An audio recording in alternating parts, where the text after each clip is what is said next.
Assalamualaikum warahmatullahi wabarakatuh. Selamat pagi, siang, dan salam sejahtera untuk kita semua yang kami hormati Ibu Nina serta teman-teman yang kami banggakan. Perkenalkan, kami dari kelompok 1. Perkenalkan, nama saya Wilkan Rohman. Nama saya Alan Supustio. Nama saya Arya Rizky Ardian. Kami di sini akan mempresentasikan sebuah topik yang sangat penting dalam kehidupan berbangsa dan bernegara, yaitu kesadaran akan hak kewajiban warga negara Indonesia.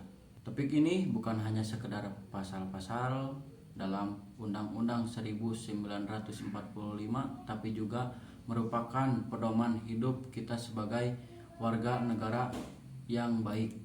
Maka dari itu izin kami mengajak teman-teman semua untuk menyimak, memahami, dan semoga bisa aplikasikannya dalam kehidupan sehari-hari. Untuk itu kita mulai presentasinya. Assalamualaikum warahmatullahi wabarakatuh. Perkenalkan, nama saya Erlangga Suprasetyo dan teman-teman saya akan memperkenalkan apa itu kesadaran akan hak dan kewajiban. Beserta contohnya. Pertama-tama, apakah kalian tahu apa itu kesadaran akan hak dan kewajiban? Oke, saya akan memberitahunya. Pengertian kesadaran akan hak dan kewajiban adalah pemahaman dan sikap tanggung jawab seseorang terhadap hak yang dimilikinya serta kewajiban yang harus dilaksanakan sebagai warga negara, anggota masyarakat, atau individu dalam kehidupan sehari-hari. Dengan kata lain, seseorang yang sadar akan hak dan kewajibannya mengetahui apa yang menjadi haknya, seperti hak untuk hidup, berpendapat, dan mendapatkan pendidikan. Menyadari kewajibannya seperti mematuhi aturan, menghormati orang lain, dan berkontribusi dalam kehidupan sosial. Bersikap adil, yaitu tidak hanya menuntut hak tetapi melaksanakan kewajiban dengan penuh tanggung jawab. Kesadaran ini sangat penting karena menjadi dasar dalam membentuk masyarakat yang tertib, adil, dan harmonis. Adapun pengertian yang lebih spesifik untuk arti dari hak dan kewajiban. Apa sih hak itu? Mau tahu nggak? Hak adalah sesuatu yang sah atau dimiliki oleh seseorang yang dapat dituntut atau dinikmati sesuai dengan hukum dan aturan yang berlaku. Kewajiban adalah sesuatu yang harus dilakukan atau dipenuhi dengan rasa tanggung jawab sebagai konsekuensi dari hak-hak yang dimiliki dan aturan yang berlaku. Yang nanya, "Bang, kok gelap-gelapan?"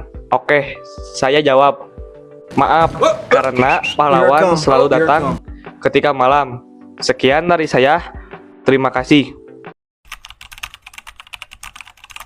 Assalamualaikum warahmatullahi wabarakatuh. Halo semuanya, hari ini kita bahas topik yang penting banget, yaitu kesadaran hak dan kewajiban negara Indonesia. Jangan buru-buru ngantuk dulu karena kita bakal bahas ini dengan gaya yang santai. 1. Hak asasi yang tidak bisa dikurangi. Coba bayangkan, walau dunia lagi kacau, bencana datang, atau negara dalam keadaan darurat, ada beberapa hak yang nggak boleh dilanggar sama sekali. Kita sebut itu sebagai hak asasi yang tidak bisa dikurangi dalam keadaan apapun. Apa aja tuh? Nih, catat baik-baik. Hak untuk hidup, hak untuk tidak disiksa, hak untuk kebebasan, pikiran dan hati nurani, hak untuk beragama, hak untuk tidak diperbudak, hak untuk diakui sebagai pribadi di hadapan hukum, dan hak untuk tidak dituntut atas dasar hukum yang berlaku surut. Semua ini dijamin dalam pasal 281 ayat 1 Undang-Undang Dasar 1945. 2. Kewajiban warga negara.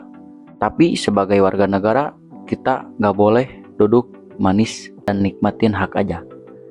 Kita juga punya kewajiban loh. Dan ini juga dijamin dalam Undang-Undang 1945. Mau tahu apa aja? Yuk kita cek satu persatu. 1. Wajib taat hukum dan pemerintahan. Ini disebut di pasal 27 ayat 1.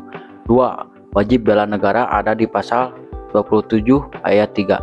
3. Wajib menghormati HAM orang lain. Ini ada di pasal 28J ayat 1. 4. Wajib tunduk pada pembatasan hukum. Ini penting. Pasal 28J ayat 2 bilang bahwa kebebasan kita ada batasnya demi ketertiban umum dan nilai-nilai moral. 5. Wajib ikut dalam usaha pertanian dan keamanan negara disebut jelas di pasal 30 ayat 1. 3. Hak dan kewajiban dalam Undang-Undang Dasar 1945. Nah, semua hak dan kewajiban ini tertuang dalam beberapa pasal penting di Undang-Undang Dasar 1945. Pasal 26, siapa saja yang diakui sebagai warga negara. Pasal 27, hak atas hukum dan pekerjaan. Pasal 28, hak berserikat, berkumpul, dan menyampaikan pendapat. Pasal 30, hak dan kewajiban ikut serta dalam pembelajaran negara. Jadi kesimpulannya, kita punya banyak hak yang dilindungi negara, tapi kita juga punya tanggung jawab untuk menjaga tatanan kehidupan bernegara, mau negara maju mulai dari diri sendiri. Tahu haknya, paham kewajibannya. Gitu aja. Gitu dulu video kali ini. Sampai jumpa di pembahasan berikutnya. Assalamualaikum warahmatullahi wabarakatuh. Nama saya Arya Rizky Ardian. Di sini saya akan memberitahu 4 contoh penerapan. Apakah kalian penasaran? Simak videonya. Yang pertama, pendidikan. Contoh, seorang siswa bernama Andi selalu datang tepat waktu ke sekolah, aktif bertanya saat pelajaran berlangsung, dan tidak menyontek saat ujian. Ia juga ikut dalam kegiatan ekstrakurikuler atau ekskul untuk mengembangkan bakatnya.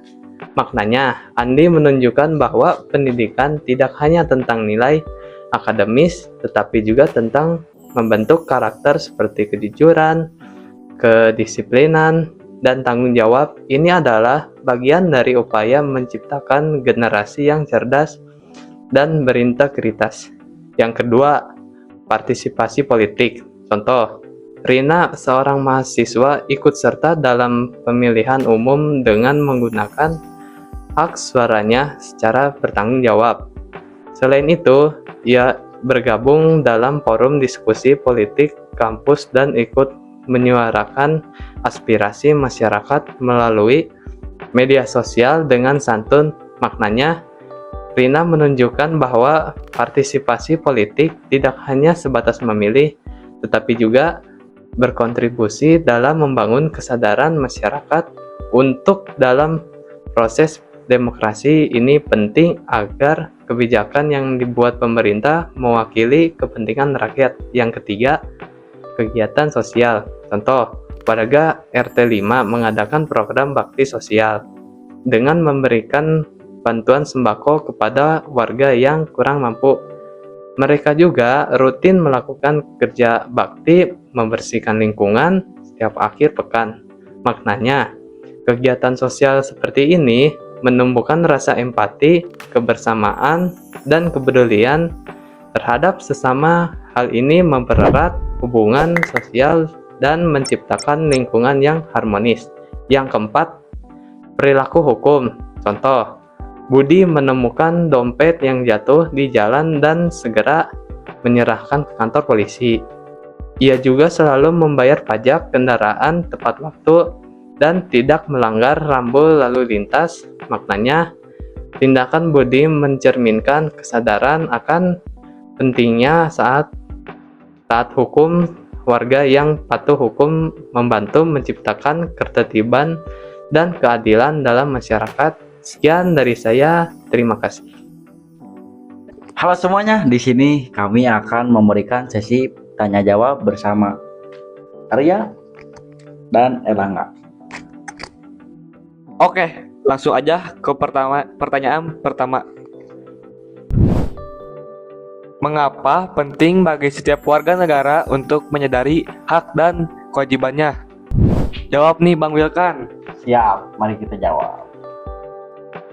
Karena kesadaran tersebut menjadi dalam pembangunan masyarakat yang adil, demokrasi, dan harmonis. Tanpa kesadaran ini bisa terjadi ketimpangan antara hak yang dituntut dan kewajiban yang dibaikan. Itu saja jawabannya Bang Erlangga. Ya, terima kasih. Ada yang nanya nih Bang Er. Apa tuh? Mari kita lihat. Sebutkan contoh hak dan kewajiban warga negara. Oke, langsung aja jawab ya. Siap. Menurut saya, contoh hak atas pendidikan. Hak atas pendidikan dan hak untuk memilih dalam pemilu. Ya. Kalau kewajiban nih, seperti membayar pajak dan mematuhi hukum. Gitu aja sih. Udah segitu aja? Ya. Ya. Ini pertanyaan yang terakhir. Mari kita lihat pertanyaannya. Apa yang terjadi jika warga negara hanya menuntut hak tanpa menjalankan kewajiban? Oke, jadi hal itu dapat menciptakan ketidakadilan dan mengganggu keseimbangan sosial karena hak dan kewajiban harus dijalankan secara seimbang. Sudah, segitu saja. Ya. Siap. Soal sesi tanya jawabnya kita akhiri saja. Sekian dari kami. Hai, akhirnya kita sampai di penghujung video, yaitu kesimpulan. Bagi kami, kesimpulan untuk kesadaran hak dan kewajiban yaitu Kesadaran akan hak dan kewajiban merupakan fondasi penting dalam kehidupan berbangsa dan bernegara. Dengan memahami hak individu dapat menuntut keadilan dalam perlindungan yang layak. Sementara itu, dengan menjalankan kewajiban, masyarakat dapat hidup tertib, aman, dan sejahtera. Kesadaran ini perlu dibangun melalui pendidikan, sosialisasi, dan keterlibatan aktif dalam kehidupan sosial. Ketika setiap warga negara memahami dan melaksanakan hak serta kewajibannya secara seimbang, maka terciptalah masyarakat yang adil. jangan lupa terapkan di kehidupan sehari-hari ya. Terima kasih. Assalamualaikum. Sebagai penutup, mari kita ingat bahwa kesadaran akan kewajiban bukan hanya mencerminkan tanggung jawab, tetapi juga menunjukkan karakter dan integritas kita sebagai individu. Dengan melaksanakan kewajiban dengan ikhlas dan penuh kesadaran, kita turut menciptakan lingkungan yang lebih tertib, adil, dan harmonis. Semoga apa yang telah kita pelajari hari ini bisa menjadi bekal untuk membentuk pribadi yang lebih baik ke depannya.